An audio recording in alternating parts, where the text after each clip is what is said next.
po yung ating huli sa pamimingwit. Niluto natin, ginataan natin. Ginataang tilapia. Pinirito muna bago natin gataan para masarap. Yan pong nahuli natin sa pamimiwas. Ginataang tilapia na may pechay. Masarap yan.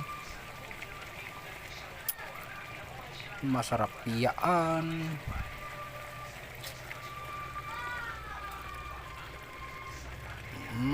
Kakagutom na.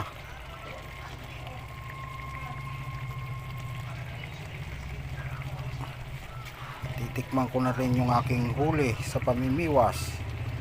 Ginataan po natin, pinirito muna yan bago ginataan para suwabe ang dating. O sige, kain muna tayo.